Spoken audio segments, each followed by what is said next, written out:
There is a fifth dimension, beyond that which is known to man. It is a dimension as vast as space and as timeless as infinity.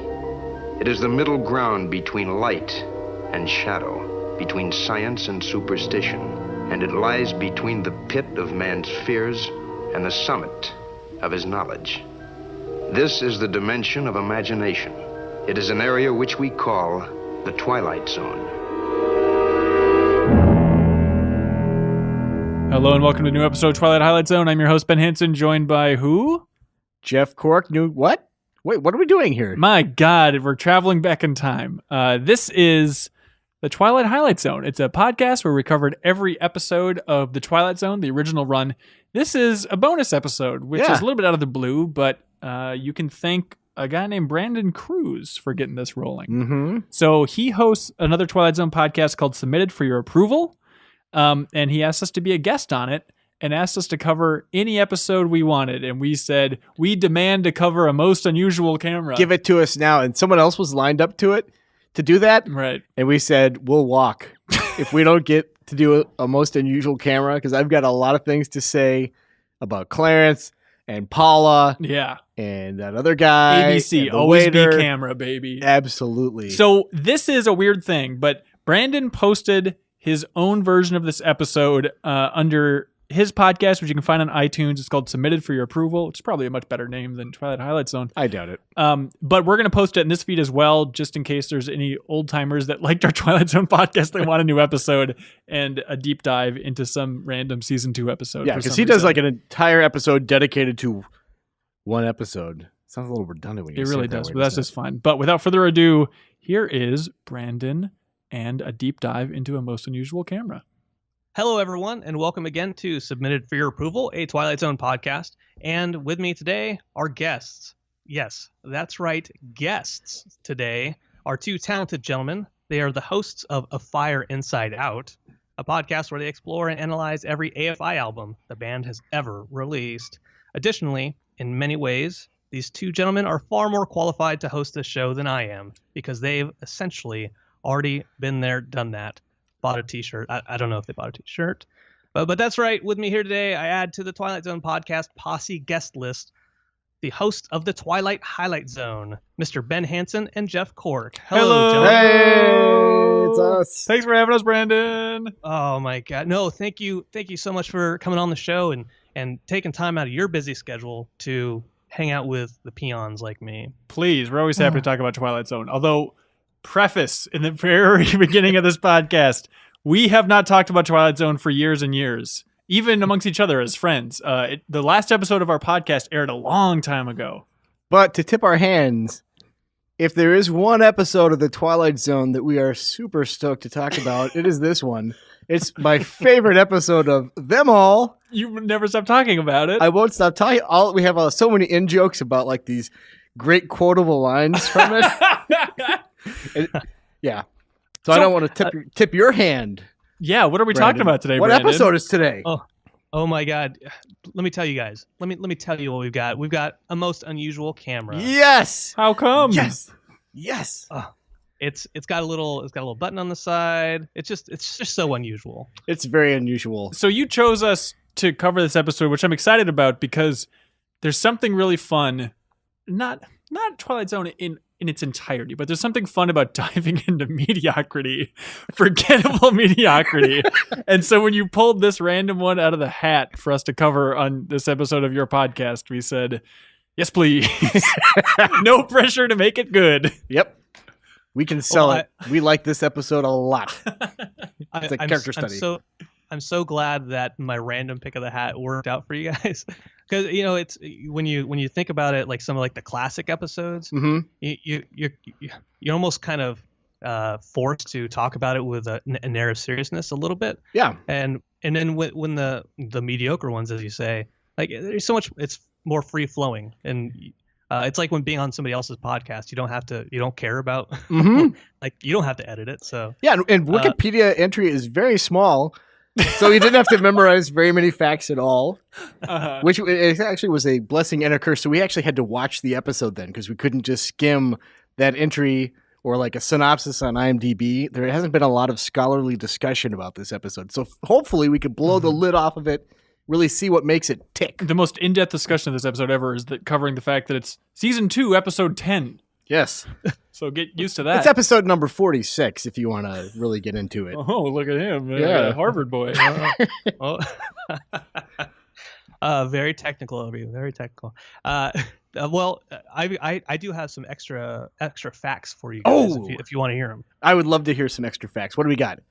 All it's right, called so The Most Unusual Camera. There it is. All right. That's the only one. So let's pretend that when I talk over you, it's because there's a Skype delay and not because I am rude and am not good at picking up like social cues. So we'll just blame it on technology and not my just idiocy and rudeness. So Brandon, take it away. Tell us your facts. There's no video here, so you can't see me like scowling. Like, I guess you can hear me make that sound, but yeah, no it's a scowl. pretty good scowl. This episode originally aired December 16th of 1960. It stars Gene Carson as Paula Dietrich, Fred Clark as Chester, not Cheetah, Adam Williams as Woodward, who this is his second episode of The Twilight Zone, actually. He was in The Hitchhiker as the creepy, rapey Navy dude. Oh, that's right. AKA Sailor. I think.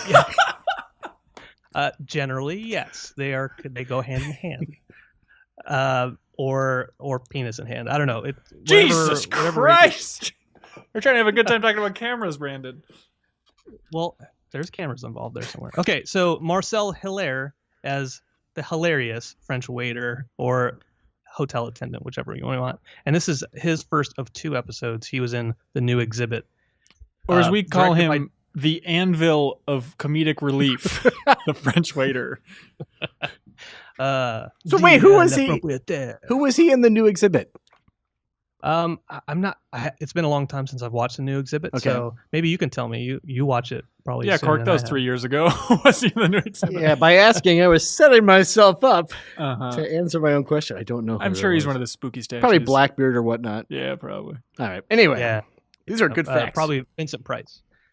It's a wax museum thing. Okay. Anyways, directed by John Rich, who one of 2. He directed similarly a kind of stopwatch, a most unusual camera, a kind of stopwatch. He has a thing about everyday objects. Something about some spooky crap, I think was also him. Some kind of ladder. Look at these people. Teleplay by Rod Serling. The late, the great. The scribe. The immortal part. Okay, all right. So let me throw the synopsis down. All right. I'm gonna try to get through it as quickly as I can. Not gonna try to belabor it. I'm not gonna take extra time. I took extensive notes so we can really get into it because there's a lot to talk about. If you want to, but this is your show. You tell us how to do this. Look, hey, just man, go fast. You guys are my guests. Oh my God. If you want to tell a synopsis, by all means, I would love to hear what your thoughts are. Well, I don't want the listeners to think like this show has gotten hijacked by the worst kind of jackasses, bunch of loud jerks. So anyway, you do your synopsis, and then we'll have the discussion after, okay? Because I don't want to. Yeah. Okay. All right. Here we go. I can do that. Okay. Synopsis. Chester and Paula Dietrich, 2 small-time crooks. They break into an antique shop and steal a bunch of cheap, inexpensive crap. However, they also manage to pick up an old-timey-looking camera. Those 2 people find that the camera has the ability to take pictures, first of all. Second of all, it shows things 5 minutes into the future. So a couple minutes later, or a little bit later, her brother shows up. He escaped from prison or some crap like that. And they decide to use the camera in a most appropriate way through gambling and horse races to guess or see which horses will win. Mm-hmm. All right. So they make a bunch of money. They make it back to the hotel. Chester and the husband, Woodward and the husband, they get into a fight. They knock each other out of the window. And then the wonderful French waiter comes in. He tries to steal all the money. He notices on the picture, hey, there are more than 2 bodies outside this hotel window. Of course, the wife is like, oh, let me look, and trips on a lamp cord, looks like. And then he goes up to the window, this French waiter. He looks down at the the picture and says, more than two bodies. 1, 2, 3, 4. Blah! And then he falls out the window and he dies. And what does it sound like, So- Cork? I forget. It is very abrupt. Like it seemed like this is not making any sense. Why they are falling through this window? We got to put a sound effect in here to sell it. Yeah, do it off camera. Just any old sound effect will do. If someone could kick this horse in the ribs and record what comes out, that would work. Just the sound of cranberry sauce coming out of a can. Just anything. Just do it. Anything. Literally any sound will help with this shot. Squawk, squawk. Yeah. Here's Or- what I or- like about your format, Brandon, if we may hijack it even further, is Do it. you do what I wanted to do, and it was every episode of the damn Twilight Highlight Zone arguing about format and structure for this thing. And you did the correct thing of explaining the quick plot early, Yeah. and then we can have a free-form discussion. Because Cork wanted to go beat by beat, and Yep. it was a constant nightmare. Yep. So here we go. Now now that he's done the quick synopsis, I'm gonna go beat by beat and turn this into a constant nightmare. Because I took extensive notes here, guys. So I feel like there has to be some kind of payoff. So But hang on, Brandon's walking us through. What's the next step here? No, the next step is, what are your thoughts? okay, Let's do it. Beat by beat. beat by beat. Okay, here's the first thing. When we do the Credits. opening Twilight Zone intro, it does the transition from the star field. Here it fades into the newspaper article Da-da-da-da-da-da. where they're reading about the heist in which they both participated. Right. I very diligently did a frame-by-frame analysis of this newspaper so that it would sound like I paid attention to this. And sir, here are some of the other headlines in this day's issue of the newspaper. It's one of the headlines is "Jury System Denounced. Barrister Declares Trial by Judge Best Method." Another one is "Mayor Seeks Budget Boost. Asks Council for Extra $30,000 for Playground." Another is "Convicts Unguarded on Kansas Island." And then just right underneath that, "Antique Shop Burglarized." And she's reading it, and it almost seems like this newspaper was not carefully constructed for whatever kind of universe they're building, but it was just a way for them. And then she's reading the story, and it's a very corny story, in my opinion, compared now, to the Cork other used to hard write news. for newspapers. So what's corny about this? Well, I think that the way the layout, it just is like literally just a big rectangle in the middle of a paper. Like, I think the prop department kind of slacked off here, is what I'm trying to say here. Uh-huh. But she's reading the account of the heist, and he's like poo-pooing the whole thing, right? And she's saying like that there's like a cataloging of all the things that have been stolen, and this Chester guy is a real jackass. Uh-huh. It's very sarcastic. Their whole marriage doesn't seem like it's super great. He's a jackass, and she sounds like if the Leia bounty hunter in Return of the Jedi was a little bit more legible, like understandable in English. It's just a little bit of a talk like She this. sounds like what Bugs Bunny thinks Bugs Bunny sounds like when he's dressed like a lady and trying Right. to woo Elmer Fudd Right, perfect. in his mind's ear. It's like the old lady from the cigarette commercial smoking out of her throat. Yeah, exactly. Yeah, the catch of a lifetime. It's a quite sexy lady. We painted a picture. So, and then they're talking about like what a big waste of time it was because all this stuff is knockoff, and the crook Chester is basically saying, this guy who runs the curio shop, he's crooked too. He's lying about the value of this stuff for insurance purposes. And then he goes on to say, this is another one of your things. You want to rob this curio shop. He says that they spent 2 weeks casing this place for this burglary of a curio shop. And I'm just trying to construct in my mind. Maybe I overthought it because I was like, pressure was on to talk and make this discussion about a most unusual camera interesting. But I was trying to think like, I would understand if they're like breaking into a military installation and stealing a new plane or a bank. Mhm. But Or they a just camera went, store. they just went to this curio shop after it was closed. Jimmy'd opened the door, as the newspaper article says, and stole a bunch of crap. And he seems like an expert too. You know, Right. he's a real connoisseur when it comes to crap. So Yeah, like, what's he he's- doing here? So he's like, yeah, they said they were 2 Ming vases. Yeah, I don't believe it. And he like drops them behind the couch. Like, why did you bring them with you then? Were you just like grabbing everything like as supermarket sweeps? This is. You, you, Oh, go ahead, you- Brandon. you know what? I'd be interested in saying that he's supposed to be an expert, right? And they've cased the joint. Maybe they should make like a spin-off movie where it's just like a heist movie breaking into this curio shop. I hope it would last two weeks in real time. Because I think I want to spend as much time as possible with Chester and Paula. And I hope that the little like ding dong soundtrack when they realize something's very unusual with this camera plays for the entire 2-hour span. Yes. I can never get enough of that. Chester is my main point of fascination with this episode because he is all over the damn place. Mm-hmm. Just quickly try to lay out where this guy flows. So he starts out being a skeptic of the camera, right? Then he becomes a huge believer. Then he becomes a skeptic again, and then he becomes like this, the most generous soul on earth, and then he becomes the greediest man on earth. I feel like Serling is trying to pack too many archetypes into this one character, unless he's just talking about the frivolity of humanity. It could be. Yeah. There's that weird moment, too, where the first time that they take the picture, and the picture, she's standing by the window, Paula, and the picture comes out to their surprise because it doesn't seem like there's a slot for the film to come in. So it's like a one-way transaction, basically. And he looks at the thing, and she's wearing a fur coat. And he kind of does a double take, and he shows her the picture, and she's like, oh, that's nice. And he has to like stand her up in front of a mirror and then hold the picture next to her to be like, you notice anything different? You're not wearing a fur coat. And she's like, I've never even owned a fur coat. It's like this is the core problem with this episode is everything takes so long, and the viewer, maybe it's just 2016 minds, rapid fire, Twitter, baby. Oh, yeah. But we're like 8 steps ahead of these characters at all times, and it's really exemplified by her not understanding or noticing that it's weird that she's wearing a full fur coat. And I've never owned a fur coat. And then when she effing gets the fur coat, she doesn't say, oh my God, the picture. The picture came true. No, she just has to put it on and be like, a fur coat? I haven't seen one of these forever. It's like, you saw 45 seconds ago on the picture.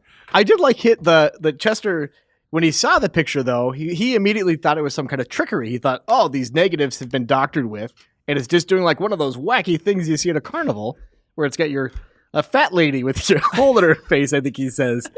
And then you can do that. So I like that at least he was somewhat critically thinking about how such a trick would happen rather than like instantly jumping into it being magic. Although he does eventually say that that it could be the work of, I wrote this down somewhere, witches or wizards or black magic. And then she follows up by saying, where's the man that comes in with a bargain for the soul?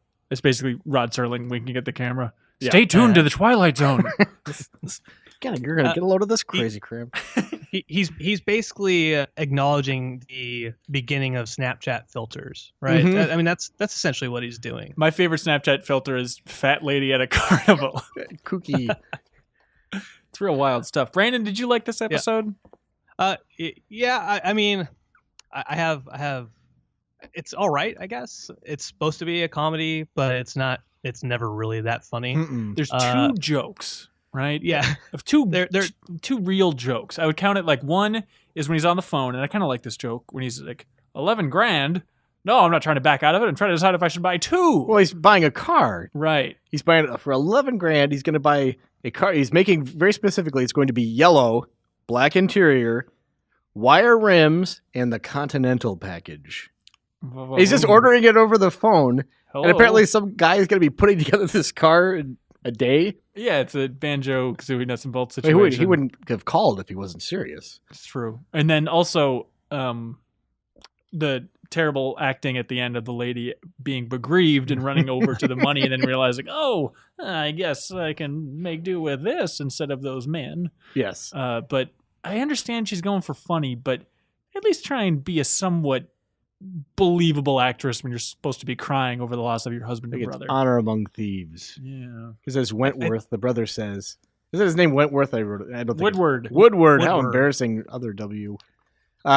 He's like, his whole, as he tells it, the reason he broke into jail is because he wanted to spend time with them because he thought they fought so much, and if he was there, they wouldn't.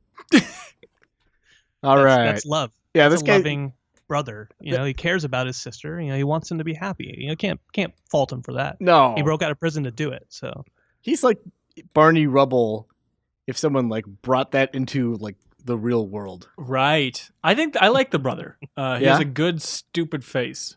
Yeah? I'm sure he auditioned for like dozens of classy, sophisticated roles. Trying to be I don't know. Who's a good 50s actor? Who's that one guy?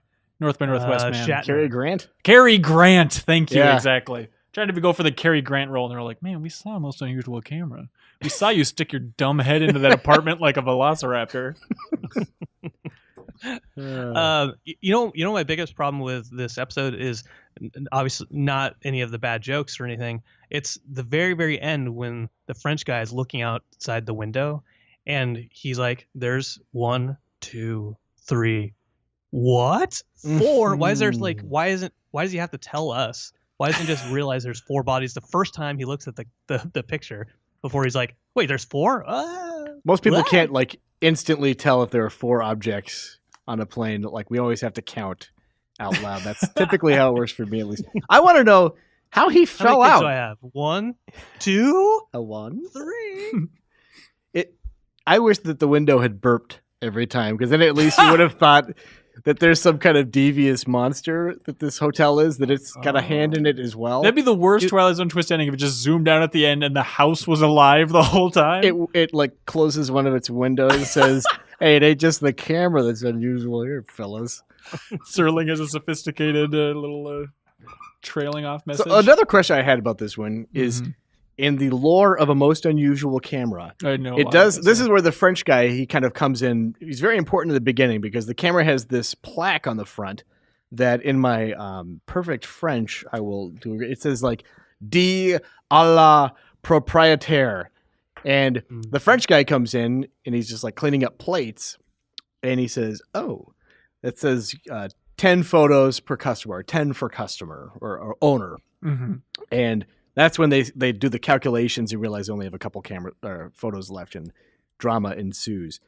So I don't know where I was going with that. You're okay in the lore. Oh, in the lore. Okay. So it's 10 per customer. I want to know what defines ownership. Exactly. Is it like if this guy had instead decided, the waiter restaurant guy, if he decided instead of just taking the money, if you'd taken the camera also, has it now exchanged hands so he gets 10 shots, or because he was there when the camera was being used, he falls under its aura? What constitutes a unit, like a bubble? Like, because the 3 of them, when they're like fighting over it, right? It's not like every time it touches somebody else's hands, it resets the monkey's paw. Right. And they were very clear too. Chester was very possessive about the camera and did not want to share it at all with the brother. So I'm wondering, could the brother taken it then, and it would have given them, and that, a whole new restock of film? Because it seems like Chester and Paula were a package deal. Were they? Well, because they were both taking photos, weren't they? Yeah. There's this fancy magical camera. They can't at least put like a little counter on the side. You'd think they'd have at least that. It didn't even have a viewfinder, so it made it very awkward when Chester was taking pictures, and you could see him the actor trying to size up where this thing was aiming. Particularly, he's kind of holding it good enough. He called the button the clicker, also, which I thought was endearing. So who gives it to the curio shop? That's a good. Is it like an estate sale? Like this guy died from a broken heart? He never used one shot on that camera. Yeah, it was exactly. too unusual, this clicker. Yeah. Speaking of the lore, I want to understand, because when they bring up towards the end of the episode the concept of selling this super unusual camera. Yes. How would you go about when they had 2 photos left when they say maybe we can sell it? That was her angle, right? Yes. They can make the most money, which is a fun mind game. How can you make the most money out of the two pictures left? You'd have to use one of those pictures to prove it, right? Right. And then you would just sell the concept of one photo? How would you do that? I don't know. And how much would you be willing to pay? You could probably get witnesses, because when they were at the racetrack, they were sitting in the front row in front of God and everybody, taking pictures of this board, and there was a huge crowd of people behind them. Certainly everyone there saw what was going on, especially when the guy kept coming back with bushels of money after each race. So you're saying they can sell it based on that? That was my question, is how much money does this horse track have to just be like, these guys are just making so much money. Yeah, they're lucky. Just endless, like just flipping bills. They can get so many Continental cars. There were stacks of $500 bills. I don't know if you noticed that. Is that right? Like driven by horses. Driven by horses, the horse economy. My God. I want to know everything horsepower. about this camera. I promise you don't. If I gave you a 100-page book about this camera. Actually, I think I know where to find a 100-page book about this camera. It's called... It's called... Oh, here we go. A most unusual camera. No, that GD Ghostbumps book. Say Cheese and Die. It's the exact same plot as Say Cheese and Die. You said this in the episode that you guys actually reviewed this episode. So wait a second. You listened to that episode? Yeah. How many things have we repeated so far? All of it. This is actually... I could actually just take your original recording and then transplant it here, and it would be good. Am I in 2013 again? You have to tell me if that's true, Brandon. Yes. This is a time travel episode. That's amazing. You went back and listened to that one. That's very sweet of you. Thank you. Yeah. You didn't say you liked it. One of the points you guys made in that episode, I'm just going to throw this out there. Okay, here we go. It's a throwback, is this connected universe, this Marvel connected universe of Twilight Zone. Yeah. With them breaking back into maybe this antique shop is the same one from the Genie episode. That's right, with the broken mirror. Oh, that's right. We were going to build out our entire thread of how to interconnect every Twilight Zone episode. Then eventually we realized that was too hard and we just kind of lost steam on it. Best laid plans, man. Yeah, really. That would have been good. Did I bring up this point, Brandon? Because this time, 2016, me wrote down a very smart note. Because the brother, when he comes in, he's like, oh, what do we got here? A picture? And he looked at the picture and he goes, boy, science is wonderful. It's got me wearing my shirt, the whole thing. And then later on, when Mr. Chester trying to make the case of how they can be so generous to humanity with this camera, he's like, oh, we could donate it to science. And then the brother says, science who? Yeah. Like he pretends like he's never heard of the concept of science when before the commercial break, he was arguing about the scientific integrity of this picture. You did not make that point. I'm smarter now. It's an inconsistent characterization. That's right. And also I love the commercial break stinger of the brother going, how come? How come? Just a nothing conclusion. Music swelling. Yeah. You can't end on how come. Yeah. No, you made that point too. About Damn it. How come. Okay. Well, that's fine. Oh, he said how come, actually. Like, how come? Yes. Yeah, whatever. Like, dude, George. Wonderful characters. No one writes characters like Serling. I feel like the most Serling-y moment in this episode is when the wife says, what's humanity done for us? It's the moment to really reflect on the core of humanity and what it offers criminals. And also, I mean, it's worth asking, does crime pay, you guys? Yeah. I don't know.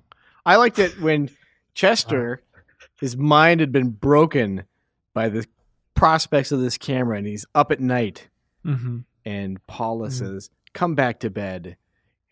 And they sleep in twin beds that are separated by a nightstand. So she should have said, come back to one of your beds.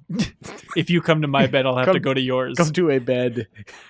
What if they took a picture of the beds and they were merged together because it represented the future of television thanks to I Love Lucy?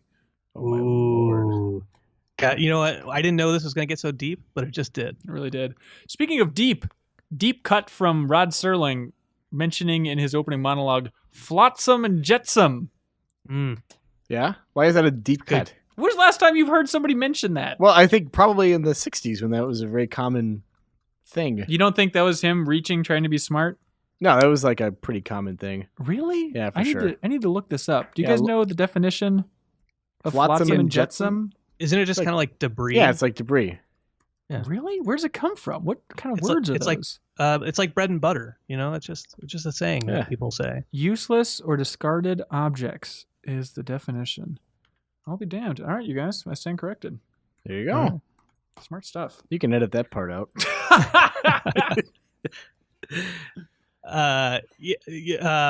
Going back to the bed thing, there's they go back and forth, Chester and the wife, where they're like, one of them is not believing that this camera can do something, and then the other person's like, no, it's you can't do it. Or what am I talking about? No, it's a seesaw effect. They're always disagreeing with each other. Yeah. And then like one other person comes like, no, don't be so stupid, and then they'll change their mind. And then Paula is very helpful. She's kind of like the audience proxy when they're discussing the plan. Here, we're going to take a picture of the winning board before the race. And then Paula says, and then we'll look at it. Yep, there you go. That is an important part of this plan that we look at the photograph. Then we use the money, see? Yeah. Oh, here's some more trivia for you. Yeah. They're in room 412, in case you're wondering. Oh, We don't need to even discuss what that means. Yeah, I think it's a pretty consistent thread that Twi-heads are really going to pick up on. Because if you rearrange those letters, you get to episode 124, which is a kind of stopwatch, which is from the same director. Very oh my interesting. God! He knew it was going to happen. He took a The through picture. line. It's there. It's there all along. We're coming back to this Marvel connected universe. I'm writing this down. Yeah. That's at least something, right? And I don't know if you guys played, and I probably brought this up on our earlier podcast too, but a most unusual camera is one of the things, like the modes in the Twilight Zone pinball game. Is that when you were playing and that popped up in the game? Is that when you realized that pinball is kind of boring and overrated? Yeah, I punched my fist through the glass and took that white ball and ran like the Dickens. Said, see you later. A most unusual player. Exactly. Pinball is kind of boring, which is why in Final Fantasy 15, that little pinball game in there is kind of boring. I haven't tried it, but I played the standalone iPhone version and it was no good. Nope. But you get some good gear out of it, so I force my hand. Real quick, Anyways, pinball sucks. remember that time that Chester and the brother were circling around each other and he had a knife and both of them fell out of the window at the same time? Yeah, Yeah. And Bad was playing in the background. It was really awkward. exactly. Well, we don't know what kind of gravitational pull there was for that window. Maybe this was like a space station hotel. You never really see outside. Ignore the racetrack. Mm-hmm. I mean, maybe that's why they're all getting sucked out that window. This is a very severe draft. Hang on, did they shatter through the window? No, the window was open and What kind of Twilight Zone baloney is that? Not even a window shatter? no. Ugh, you need that. No, I'm curious. I would like to know if the actors gave up any resistance at all when they were reading this and they're like blocking that scene out. Like, so let me get this straight. We're both going to wrestle. We're going to both fall out of a window. Like, to do that accidentally, it's going to be hard. We have to like do a little hop. Well, when's the last time Clear you that. accidentally fell out a window? Accidentally? Oh Yeah, boy, it's been a that's while. a difference.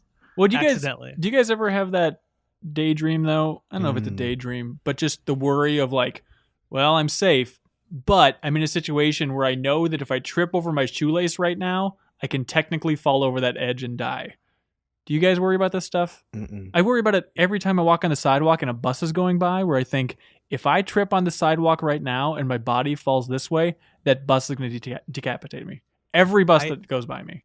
I have kind of the opposite thought where I get to the edge and I The bus say, is going to add what would happen if I jumped in the front? Oh, well, you know, and that's, what would happen to my family after I'm gone? yeah, well, you know, we like to keep it pretty upbeat on the Twilight Highlight Zone. I don't know how you run your podcast over here, but, you know, optimistic take. So accidental is fine. Right. Suicidal is not okay. Yeah. Stop it, Willoughby. Exactly. Hey, so speaking of a stop at Willoughby, let's stop this Willoughby and talk about your podcast, because you mentioned expanding into the other Twilight Zone podcast. Have you had other Twilight Zone podcast hosts as guests on your show? I have, yes. What's that Yes, sir. like? It's interesting. So I did the first season of the show, and I was just doing it on my own with friends that I could get on to be guests. And every once in a while, I got somebody like from Twitter who runs Night Gallery on Twitter. And so I was just checking out iTunes and seeing all these other Twilight Zone podcasts. And there was part of me that was like a little bit competitive with it. Mm-hmm. And I'm not a competitive person, and I don't like feeling that way necessarily. So You had the fever in a lot of ways. Yes. Brian Clan. And so to get around that, I thought instead of like trying to compete with everybody, we're all trying to bring attention to the show and kind of, you know, appreciate it. Instead of competing, why don't I bring them all on and talk about it in different ways? And so I've had Tom Elliott. He runs the Twilight Zone podcast. I've had What's this Matt called? Hurt. What's that? What's his called? It's called the Twilight Zone podcast. Oh, come on, Tom. Tom You do better than Elliott. I've had Matt Hurt. He runs a podcast called Anthology, and right now he's working through all the Twilight Zones. Huh. Wait, does he do different things then? Eventually, yeah, he does. He reviews and looks at the Twilight Zone episode, but he also does like bonus episodes talking about like Black Mirror, some like Tales of Tomorrow and other sci-fi movies. And then there's a show that just came out. This guy Ron Leckler and Jeremy Schmidt. I don't know. I should probably cut that out. But anyways, they just came out with a show, and I'm having them on separately. And now I have you guys. Oh, nice. Which ones were the dickheads towards us? If they were dickheads to you, then they probably haven't been on the show. No, I don't know. I remember vaguely some other podcast kept like calling us out or something. I don't remember what it was. I just remember they were trying to start some like fake fun Twitter war or something. And I was like, Ben likes to make drama. That's something you got to know about. I'm just stirring the pot, Twilight Zone fans. Well, that's cool. It's amazing there are so many Twilight Zone podcasts. Yeah. I'm glad I didn't search ahead of time because I wonder if it would have stopped me if I would have looked and seen that there are other ones out there and be like, we're covering the same ground. Well, I think when you guys started up, because you started in like 2013 or 2012 maybe? I'll look it up, but continue talking. Yeah, you guys, I don't think there were that many when you guys started up. And so Tom Elliott, he started his, the guys from the Twilight Pwn, which might be the ones you're talking about. They just finished up the entire series right now, like maybe a couple months back. So, gotcha. So when you guys started up, there wasn't much of a terrain for it. Nowadays, we're all kind of competing, or trying to build off of each other. But it was April 8th, 2013. Turns out is our first episode that we aired and whatnot. So that's why Cork and I moved into covering the band AFI, which was fertile ground in the podcast arena. I'm proud to say we have the most thorough podcast dedicated to AFI's discography that exists. I don't think you guys can get any more niche than that. I think that's it. Is it a challenge, Brandon, for our next podcast? Because I think we can top it. I think it might be. Oh God, who knows? How long? So you guys started with the Twilight Zone. How did that come about? I think we were talking, and like both of us had seen a bunch of episodes of the show, but I think we were being selfish, and we're like, it'd be great to have actually watched all of it. And just to say, I've seen every episode of the Twilight Zone. And then it was nice to have a structure in place to actually have an excuse to do that rather than just kind of say you were going to do it and then it would just peter off. And I hate the idea of going through an entire show and just forgetting about it. Mm-hmm. It's really annoying to me. We're like, you'll marathon all this stuff, just go on a crazy binge. And then a year later, somebody will ask you about it, or 3 years later, they'll ask you about it on a podcast. And you'll just be like, yeah, I kind of vaguely remember this. I don't know. So I love the idea of taking super crazy, thorough notes on every episode and like reviewing every episode of something. And it seemed like Twilight Zone made sense. Mm-hmm. And so then I just coerced Cork to stay late on some days, which is a real hassle because he wants to go home and pretend that I don't exist. Then we just eventually worked all the way through it, and I think it was a good time. Yeah, it was super fun, and it's something that I'm glad that I have, because it's something cool about being able to say like I've seen every episode of that show, and then I would love it if you could watch the new ones if they were more readily available. I'm sure that if I spent any length of time on YouTube, I could probably track down somewhere that had them all. But I still don't want to watch the new ones. I don't want to really watch. I've seen one of the 80s ones, but I don't want to watch any of the new ones from the 80s or 2000s because I don't want to muck it up in my mind about which was which. I like just having this one pure block in my mind, as hazy as it is at this point, of like I've seen all of Twilight Zone, nothing else. Okay. So I've watched a couple of the 80s ones, but they're 80s and the new 2000 one. But like I watched the sequel to It's a Good Life, the 2000 version. And then in the 80s, they remade the After Hours, which is the mannequin one. Right. Ooh, okay. And so those are the only ones I really watched, and really just to kind of enhance my appreciation of the original. Yeah. Well, I know we talked about doing like a bonus episode of our podcast dedicated to the remakes, or just one dedicated on Good Life entirely, which I still want to do. Also, we talked about doing like an episode that just covered all the Simpsons parodies, which I still really want to do. Someday we'll get back to that, Cork. Yeah, for sure. For tomorrow. sure, Do it he tomorrow. says. Yeah. There's not a chance. more niche. Uh-huh. A podcast entirely dedicated to just the Simpsons Twilight or the Simpsons Treehouse of Horrors. I like it. Let's fill that That's good internet up. We just about topped her off. Hey, Westworld is right at its peak. Oh my God! Time so to good. talk about The Simpsons from Itchy and 1992. Scratchy Land. Yep, let's do it. Where nothing can possibly go wrong. So I want to ask you guys real quick. Yeah, of course. Looking back, are there any episodes that you can go back to if you think about that are better or worse than you remembered them being, or like maybe that wasn't as bad as I made it out to be? Are there any like that? Better or worse? It's easy to say that When the Sky Was Opened is always going to be better and better in retrospect. I haven't gone back to watch it. Worse, it was striking watching this episode again, and I forget how specific it was to this episode, but again, just how slow it was, and just realizing like, God, it's taken forever. We know where you're going with this, and so I don't know if you just got used to that rhythm going through it, but maybe they're all slower than I remember. I think that that's the case. I think that the Twilight Zone, with few exceptions, cannot do comedy. And every time they try to do like some screwball stuff or a little zaniness, it almost always is an embarrassment. It is a failure. And that could just be because comedy doesn't age well. Right. In particular, just comedic sensibilities change very quickly. And audiences, what we expect from comedy is much different from then. So like what they would have considered really hilarious wordplay, we're just like clawing our eyes out. It's like, get on with it, please. And just they're super broad characterizations, which we think, hey, I got a funny voice. That's enough.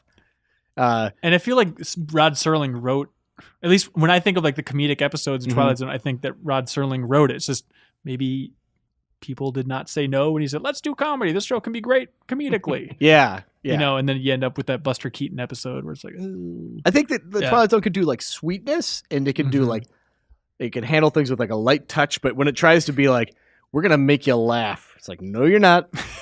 Unintentionally, maybe. Yeah. So I think that that's just in general, like that doesn't age very well. I think A Good Life is an episode that I don't know how many times I've seen it now. I've gone back to it since we talked about it even. Really? And it still holds up remarkably well. I think it's great. Awesome. Yeah. The comedy aspect of the Twilight Zone, everything Rod Serling wrote, like I feel like there was maybe an executive or somebody like standing behind him saying, like, just making the cut the throat motion, like, don't do it. Yeah. Let's not do this. Yes. Let Rod be Rod, you guys. Come on. Yeah. But it's weird too, because like left to his own devices, I think that he, in my interpretation of this, just as a viewer, it seems like he really likes to do kind of what we consider now like a heavy-handed morality play. Like what was the one, the Purple Testament? Testament? Just seems like a really Serling-y episode just off the top of my head, where it's like we're telling you a story. This is a thinly veiled, parable, basically. It seems like he was super into that. So like the comedic stuff just, it seems like it's like another part of his brain that maybe wasn't exercised as much. Right, the reptilian part of his brain, apparently. People like joke. The last thing you guys did, I say the last thing you did, a really quick one where you're saying you're jumping the death ship. But before that, you reviewed the Twilight Zone movie. Oh, right? yeah. I didn't listen to that episode. I'm sorry. What did you guys think about that? Right, like them remaking, pulling some of that Vic Morrow dying stuff.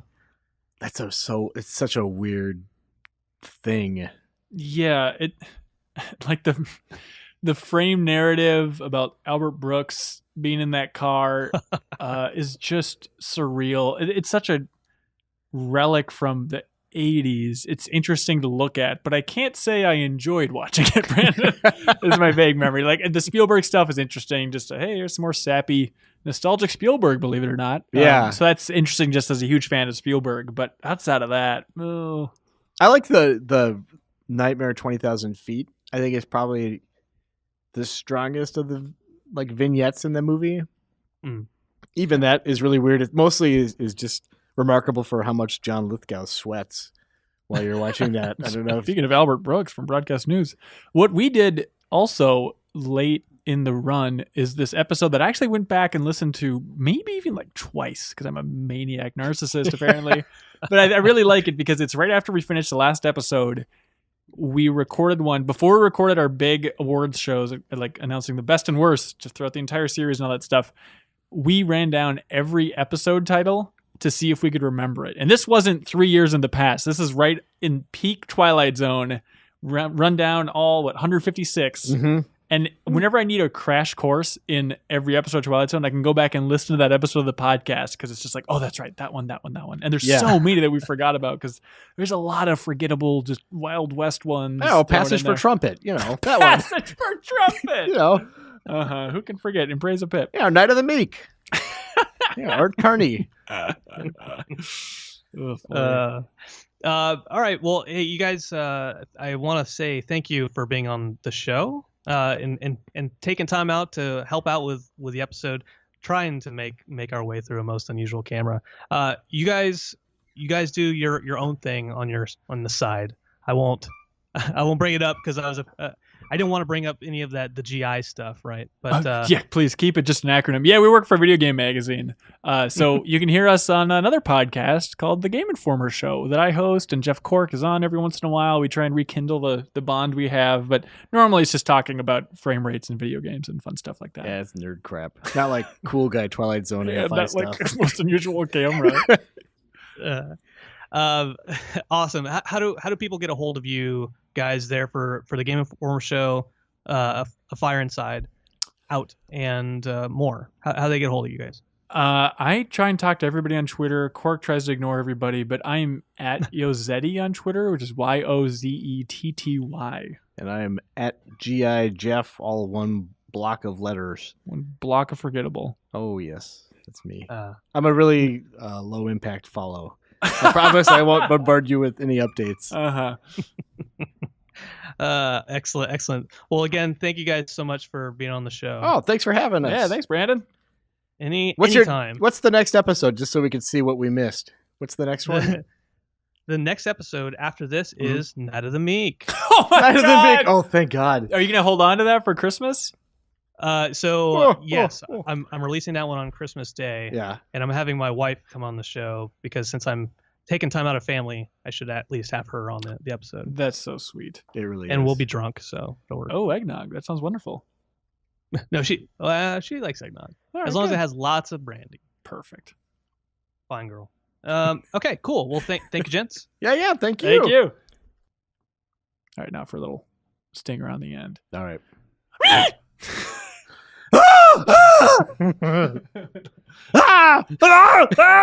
Hey, Cork, it was fun to talk about Twilight Zone again. It was so much fun talking to Twilight Zone about you.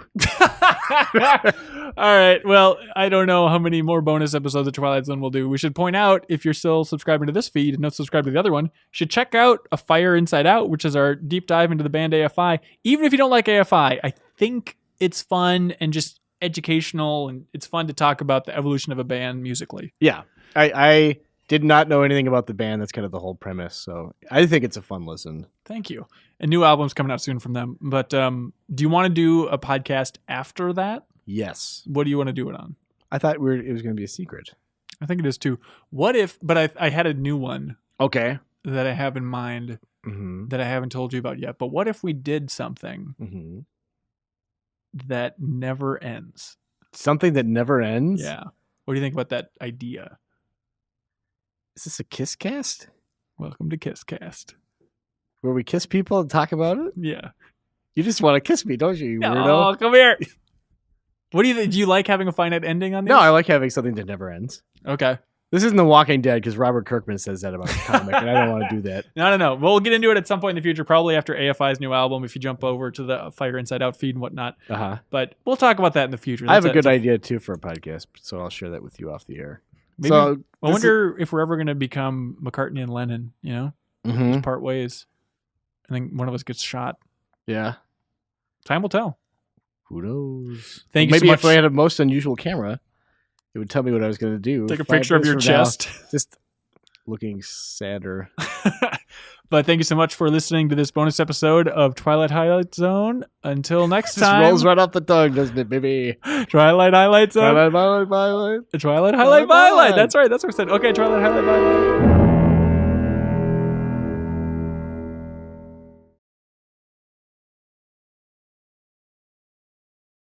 It's been a minute, and I promise not to throw any too many curveballs out there because, hey man, like I recorded an episode just yesterday and I already forgot what I talked about, so I can't expect you guys to. Because we're not exactly the mighty Caseys. Casey, Cork, did you just write down a bunch of episode names? No. Okay. Show me your notepad. What's on? Is it that just says Mighty Casey? It just says Mighty Casey. It's spelled wrong too, but I know how to do it. Can you guys, just please just do the whole episode just in show titles? That would be really fun. I mean, her static. Guys, all I've got is dust. You're thinking of two?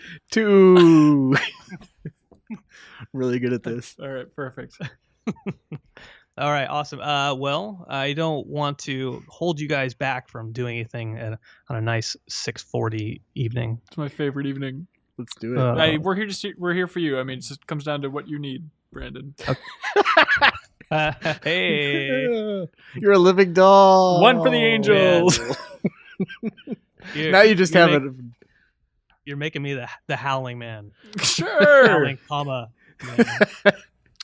We're here to serve, man. We're the invaders. I think this is it. This is all I needed. Okay, good. Well, now we're just two characters in search of an exit. Where's the hang up button? It's a long distance call. 4:00, more like 6:54 p.m. Oh my god. It's 22 after. Yeah, we're no dummy.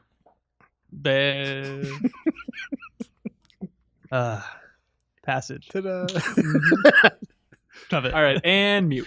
You guys, I feel like you guys have planned this out like all week. Like, all right, let's just like I don't have a list of episodes in front of me, so you guys, I got to tell you, I'm impressed. Well, I mean, this is your show. They just take it away, man. You drive just whenever you want. No, I mean it. I'm impressed. I'm impressed because I'm like, I can't keep up with the jokes.